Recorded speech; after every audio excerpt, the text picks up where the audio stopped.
मैथिलीक सब स्नेही श्रोताके राजीवक नमस्कार। श्रोतागण, साहित्यिक यात्राके कड़ीमे आइ पुनः उपस्थित छी हम अहाँ सभक समक्ष अपन रचना लऽ कऽ।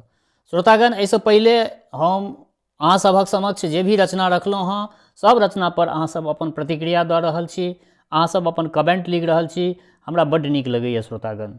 हमरा बुझाइए जे हमरा मिथिलाञ्चलके जे श्रोता वर्ग छथि ओ हमरा हम जे किछु भी एखन अपना मैथिलीक स्नेही चैनल परमे राखि रहल छी ओकरा ओहि चीजके ओ हमर श्रोता वर्ग स्वीकार कऽ रहल छथि।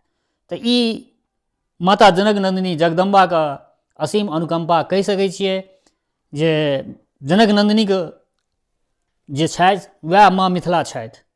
आओर माँ मिथिलाके लेल हम अपना चैनलके एस्टैब्लिशमेंट केने छियै।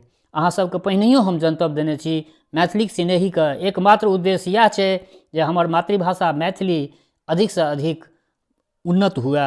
हमरा मैथिलीके जे भी माँग एखन तक नहि भेटल हँ ओ सब माँग हमरा मैथिलीके भेट जाए। हम ओही सबके लेल हम अहाँ सबके जे भी रचना प्रस्तुत करै छी, रचना प्रस्तुत करैसँ पहिले किछु ने किछु अपना मातृभाषाके सन्दर्भमे अहाँ सभक समक्ष अपन विचार रखै छी।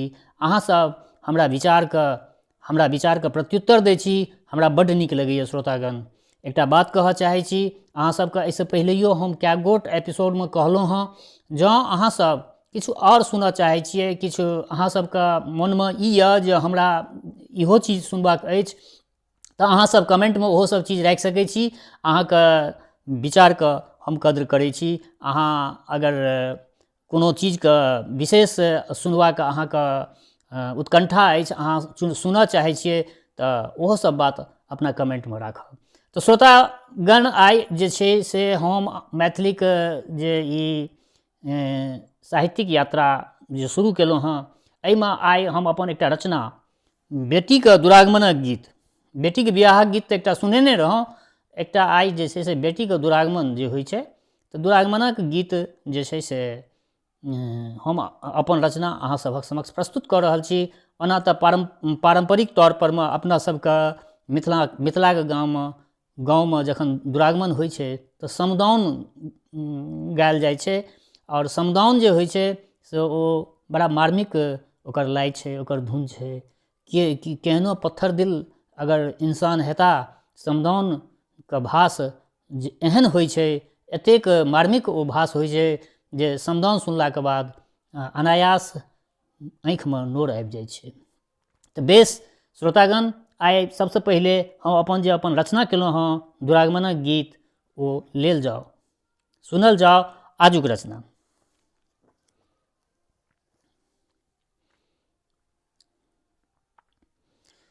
बेटी के आयल डोली कहार, काकी सठै छथि पौती पेटार। बेटी के आयल डोली कहार, काकी सठै छथि पौती पेटार।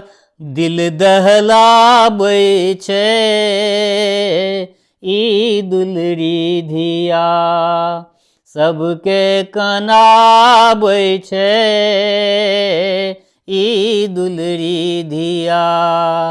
बेटी के आयल डोली कहार, काकी सठै छथि पौती पेटार।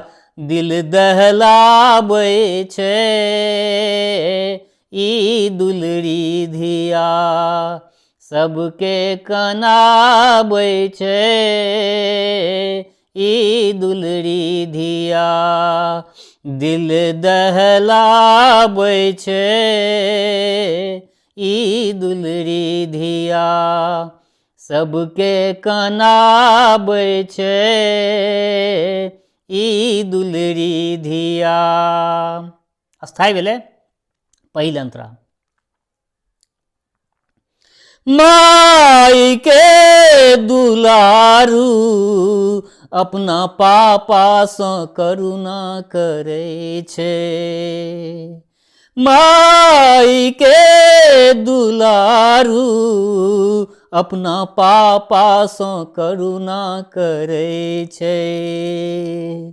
टोल के सहेली संग बहिना सब हिचकत कनै छै। टोल के सहेली संग बहिना सब हिचकत कनै छै। बाबा के दुलरी नोरे दहाबै छै। ई दुलरी धिया सबके कनाबै छै। ई दुलरी धिया बेटी के आयल डोली कहार, काकी सठै छथि पौती पेटार, मन दहलाबै छै। ई दुलरी धिया सबके कनाबै छै। ई दुलरी धिया दिल दहलाबै छै। ई दुलरी धिया सबके कनाबै छै। ई दुलरी धिया। दोसर अंतरा। कैल साई दुलरी अपना सासुर में कनिया कहेते। कैल साई दुलरी अपना सासुर में कनिया कहेते। माई के दुलरिया अपना सासु में शोभा बढ़ेते। माई के दुलरिया अपना सासुर के शोभा बढ़ेते। पापा के दुलरी सबके कनाबै छै। ई दुलरी धिया सबके कनाबै छै। ई दुलरी धिया बेटी के आयल डोली कहार, काकी सठै छथि पौती पेटार, मन दहलाबै छै। ई दुलरी धिया सबके कनाबै छै। ई दुलरी धिया माई के दुलारू अपना पापा सँ करुणा करै छै।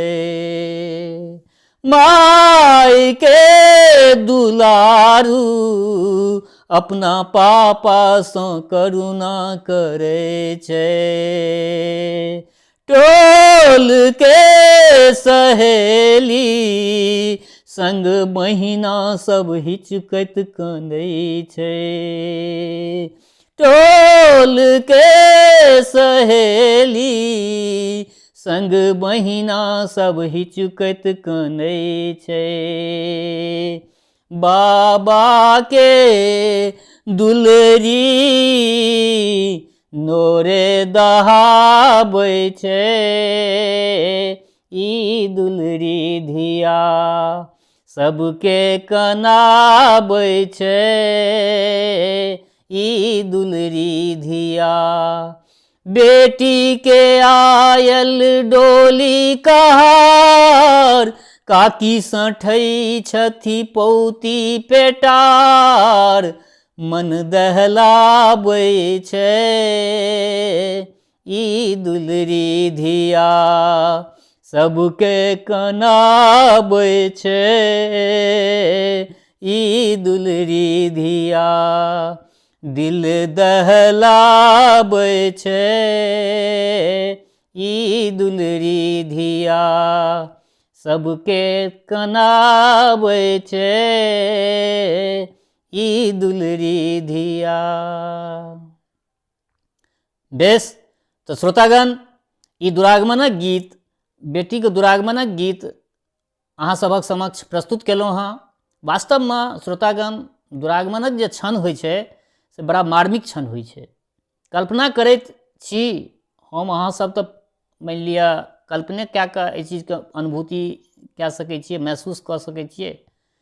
वास्तवमे शक्ति स्वरूपा नारी रूप जे होइत छथि, वन्दनीय छथि, हुनका जतेक वन्दना कयल जाय, जतेक हुनकर मतलब गुणगान कयल जाय, जतेक त्याग समर्पणके भावना हुनका सबके अन्दरमे रहै छनि, शायद हमरा अहाँ सबके मनमे नहि हैत, नहि भऽ सकै छै। ओतेक त्याग समर्पण अपना पापाके, अपना मम्मीके, सबके छोड़ि कऽ एगो अनजान घरमे ओ जाइ छथिन।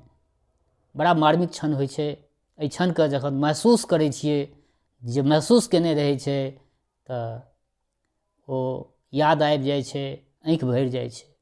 तऽ ई एकटा दुरागमनक इमोशनल गीत अहाँ सभक समक्ष प्रस्तुत केलहुँ हँ। सङ्गहि एकटा बात कहऽ चाहै छी श्रोतागण, जे जँ केओ गोटा नव छियै हमरा एहि चैनलपरमे, मैथिली स्नेही चैनलके पहिल बेर देख रहल छियै वा सुनि रहल छियै, तऽ एहि चैनलके, मैथिली स्नेही चैनलके सब्सक्राइब कऽ लिअ। सब्सक्राइब कयलाके बाद नोटिफिकेशन बेलके ऑन कऽ दियौ।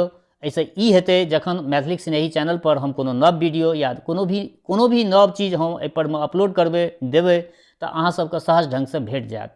अहाँ सबके पहिनहियो हम जनतब देने छलहुँ जे हम अपना एहि मैथिली स्नेही चैनलके जे एस्टैब्लिशमेंट केने छियै, उद्देश्य सिर्फ एके गो अछि, जे हमरा भाषाके सर्वांगीण विकास हुए, हमरा भाषाके ओ स्थान भेटय जे अष्टम अनुसूचीके सब भाषाके भेटल छै। ओहीके लेल हम तत्पर छी, आ ओहीके लेल हम अहाँ सबसँ बारम्बार अनुग्रह करै छी जे एहि चैनलके सब्सक्राइब कऽ लिअ। सब्सक्राइब कयलाके बाद नोटिफिकेशन बेलके ऑन कऽ दियौ। नीक लगैए तऽ पसन्द करियौ। अधिकसँ अधिक बिलहू एकरा, जतेक बिलहबै, जतेक एकरा शेयर करबै, ओ अहाँके मित्र मण्डलीके लेल एकटा उपहार सेहो हेतै, आ भाषाके प्रचार प्रसार सेहो हेतै। ई तऽ हम अहाँ मैथिल छी, हमरा अहाँके परम कर्तव्य बनैए जे अपना भाषाके प्रचार प्रसारमे योगदान अपन जरूर दी। तऽ जाइत जाइत श्रोतागण, हम सिर्फ एके गो बात कहब, सब एपिसोडमे कहैत एलहुँ हँ, हमर श्रोता चाहे गाँवमे रही या परदेशमे रही, देशमे रही या विदेशमे रही, कतहु रहै छी, स्वस्थ रहू, निरोग रहू, अपना आचरणके पवित्र बनेने राखू। माता रानी जनक नंदिनी जगदम्बाके कृपा सदिखन अहाँ सब पर बरसैत रहै। शुभकामनाक संग जय मिथिला, जय मैथिली।